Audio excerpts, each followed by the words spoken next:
Molecular detection of Candidatus liberibacter asiaticus in citrus plants, insights from Bangladesh.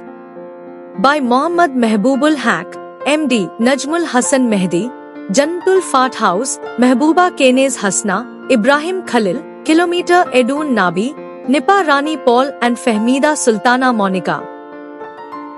Citrus cultivation is vital to the agricultural landscape, offering substantial nutritional and economic advantages. However, citrus plants are highly vulnerable to numerous disorders, with Huang Longbing, HLB, commonly known as citrus greening disease, being one of the most severe threats.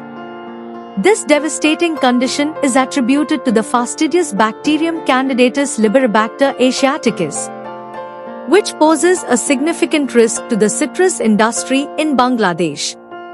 The primary transmission routes for this disease include insect vectors and the grafting of infected budwood.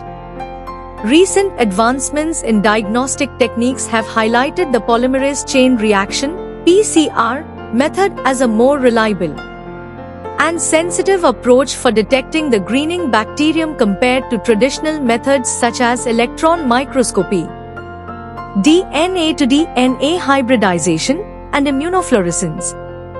Research has shown that utilizing a DNA extraction kit for isolating DNA results in superior quality and quantity compared to other methods.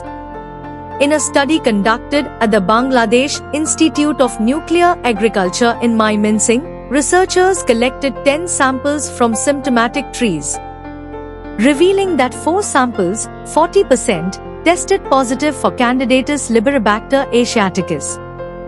The PCR analysis produced amplicons of 703 BP and 500 BP using primer pairs A2/J5 and LSS/606, respectively. The findings from this study indicate that March is the optimal month for sampling when conducting PCR detection of the greening bacterium. The validated methodologies from this research will play a crucial role in implementing regulatory measures, effectively managing infected trees, and establishing a nursery system that is free from Candidatus liberibacter asiaticus. The study concluded that the psyllid transmission of HLB is a complex and dynamic process that involves multiple interactions among biotic and abiotic factors. It is essential to focus on implementing measures to combat this severe disease, which poses a risk to all citrus varieties in this biodiversity-rich region. Failure to do so could result in significant challenges for revitalizing citrus cultivation. These efforts are essential for safeguarding the future of citrus cultivation in Bangladesh and mitigating the economic impacts associated with HLB.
Thank you for watching this video. Please subscribe our channel for watch more scientific research videos.